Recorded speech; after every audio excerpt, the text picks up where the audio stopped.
What is an element? An element is a pure substance made up of only one type of atom. It is the simplest kind of substance you can find. For example, the element oxygen is composed entirely of oxygen atoms, which are essential for respiration and comprise 21% of the atmosphere. And it is highly reactive. The element iron is made up of only iron atoms. Iron has uses in industrial applications like steel production for construction and manufacturing, such as nails, pipes, and other tools. Iron also has uses in biological functions where it is essential for creating hemoglobin and transporting oxygen in the blood. It is vital for plant and animal growth. There are currently 118 known elements, and they are all listed on the periodic table of elements. Let's take a look at the atomic foundation of an element. Each atom of an element is comprised of three primary subatomic particles. We have the protons that are positively charged, which define the element's identity or the atomic number. For example, carbon has an atomic number of 6. This means a carbon atom has 6 protons. The neutrons, which are neutrally charged, are essential for holding the nucleus together. Positively charged protons would otherwise repel each other, but neutrons' presence and the strong nuclear force overcome this repulsion. And we also have the electrons, which are negatively charged, that orbit the nucleus. Electrons can be transferred or shared between the atoms to form chemical bonds. Let's study the key properties of an element, starting with the physical properties. Elements exhibit distinct physical properties such as melting points, densities, conductivities, and states of matter at room temperature. Their properties are intrinsic to their atomic structure and bonding.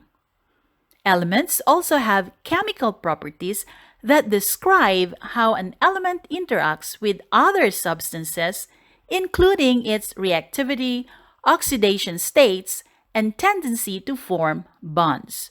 For example, highly reactive elements like sodium readily lose electrons, while neon is inert.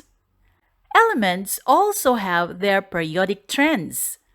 The periodic table organizes elements by increasing atomic number, revealing recurring trends in their properties. Elements in the same group or column share similar chemical properties due to having the same number of valence electrons.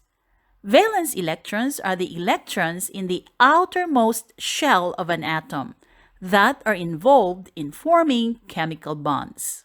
Let's look at the classification differences between elements and compounds.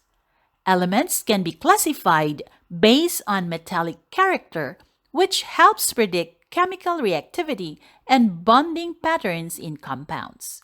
We have the metals that can lose electrons easily. The nonmetals can gain or share electrons, and the metalloids that exhibits intermediate behavior.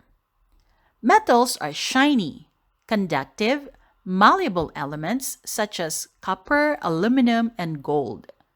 Nonmetals are dull and poor conductors such as sulfur, oxygen, and carbon, while metalloids have properties between metal and nonmetal like silicon and boron.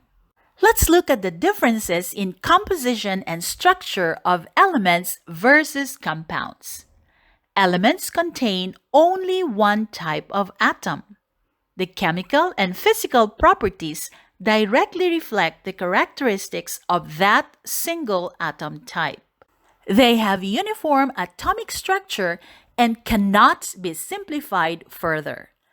Elements are represented by symbols like H for hydrogen, O for oxygen, and C for carbon. Compounds, on the other hand, are made up of two or more elements bonded in fixed ratios. They have a complex molecular structure and new properties emerge from bonding. They are represented by formulas like H2O for water or CO2 for carbon dioxide.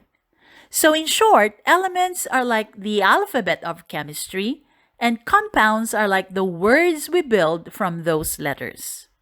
This is how almost every compound on Earth is made through the bonding of elements.